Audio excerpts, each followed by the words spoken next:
ગામ વેળાવદરના વિપ્ર દેવજીભાઈ શ્રીહરિના એકાંતિક ભક્ત હતા.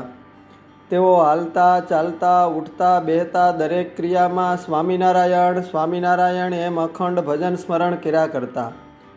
એમનો આર્થિક વ્યવહાર બહુ દુર્બળ હતો, પરંતુ તેઓ ભજન કીર્તન કરીને અમૂલ્ય ભાથું ભેગું કરતા હતા.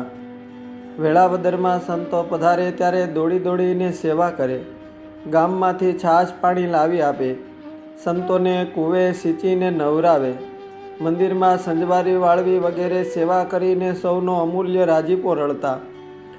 એક વખત એમને શ્રીહરિના દર્શન કરવાની જીવમાં તલપ લાગી, એટલે ગઢપુર આવ્યા. ગઢપુર આવીને ઘેલામાં સ્નાન વગેરે કરીને દરબારગઢમાં શ્રીહરિના દર્શન કરવા ચાલ્યા. મનમાં વિચાર થયો, જે મારા ઈષ્ટદેવને દર્શને જાઉં તો ખાલી હાથે તો કેમ જવાય? પરંતુ વળી મનમાં વિચાર થયો, જે જો 2-3 પૈસાનું સાકરને શ્રીફળ લઈશ તો હું જમીશ શું? એમ મનમાં વિચાર કરતા 1 પૈસાના ગાજરનું પોટકું લઈને શ્રીહરિના દર્શને દરબારગઢમાં આવ્યા. ઘટઘટના સુજાણ અંતર્યામી શ્રીહરિ તો ભક્તનો ભાવ જાણવા છતાં અજાણ્યા થઈને એમને પૂછવા લાગ્યા કે દેવજીભાઈ, આ તમે ખંભે પોટકામાં શું બાંધી લાવ્યા? ત્યારે સુદામા જેવી હાલતમાં દેવજીભાઈ બોલ્યા કે પ્રભુ, તમથી ક્યાં કાંઈ અજાણ્યું છે? આજ તો એકાદશી છે, તો ફરાળ સારું ગાજર બાંધી લાવ્યો છું. આમ કહીને શ્રીહરિના ચરણે ગાજરની પોટલી મૂકી.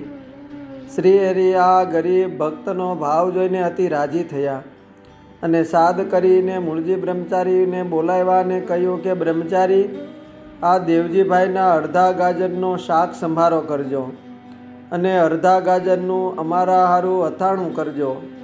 અને સાંભળો, જેટલા દિવસ દેવજીભાઈ અહીં અમારા દર્શને રોકાય એટલા દિવસ એને 2 ટાણા અમારા થાળમાંથી પ્રસાદી આપીને જમાડજો. આમ શ્રીહરિની કરુણા દ્રષ્ટિ જોતાં જ દેવજીભાઈ વિપ્રની બંને આંખોમાંથી અશ્રુધારા વહેવા લાગી. શ્રીહરિએ એમને ગઢપુરમાં રોકીને સૌને ભલામણ કરીને એમની પૂરતી બરદાસ્ત જાળવી. અસ્તુ. જય સ્વામિનારાયણ. શ્રી સહજાનંદ સ્વામી ચરિત્રમાંથી.